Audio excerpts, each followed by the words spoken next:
Hulk Hogan's gimmick, the one that changed professional wrestling forever, simply went like this. And you know the words, you can sing it with me. I am a real American. Fight for the rights of every man. I am a real American. Fight for what's right. Fight for your life. Catchy.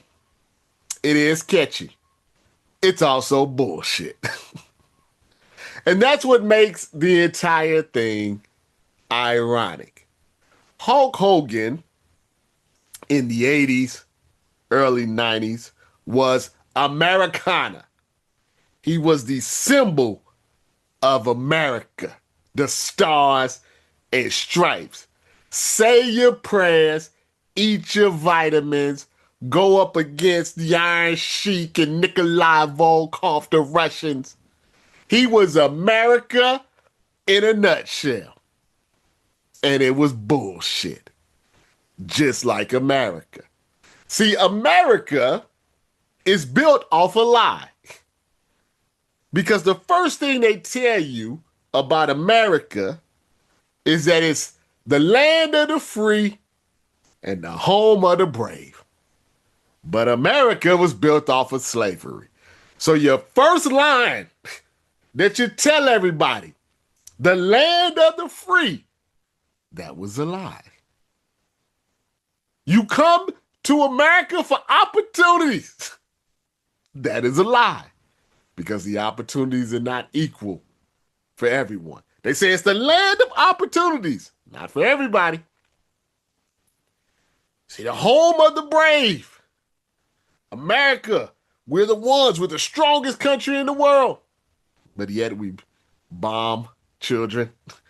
We take over nations.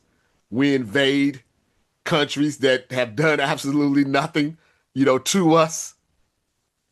But we're the home of the brave, where we'll drop a drone on a hospital with a bunch of kids and cover it up. We'll blow up a commercial plane. And our Navy will blow up a commercial plane. Try to cover it up. These are facts. Go look it up.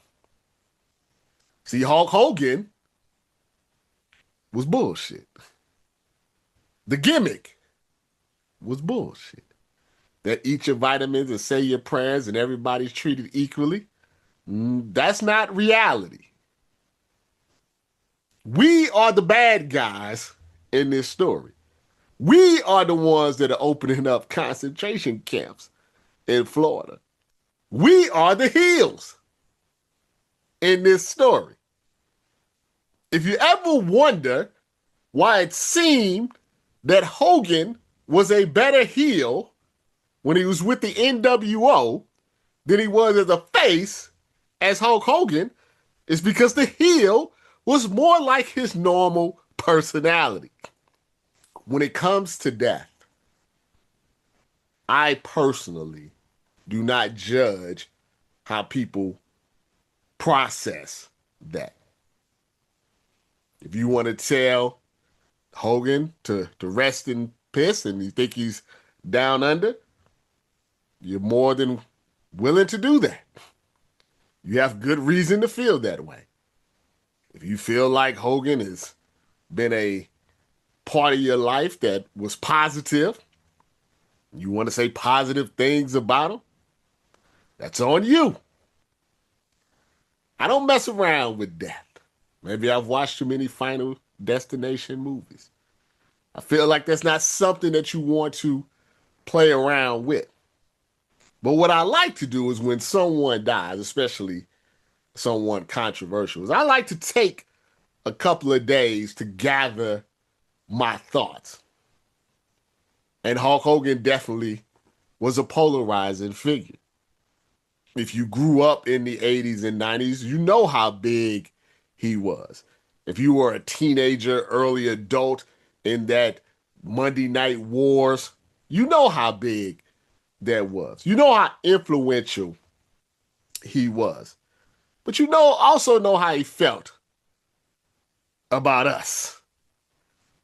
And I think one of the things that I always try to explain to my Caucasian brethren is that just because you happen to have some black friends, some gay friends, some Asian friends that you actually like, that doesn't immune you from racist like feelings.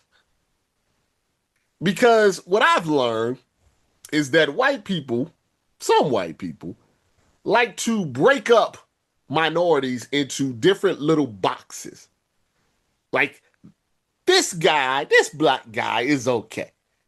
But this black guy, not so much. This Asian guy is okay, but not.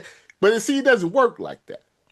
And essentially, that's what Hulk Hogan was telling you when he said, "I don't want my daughter dating a regular N-word.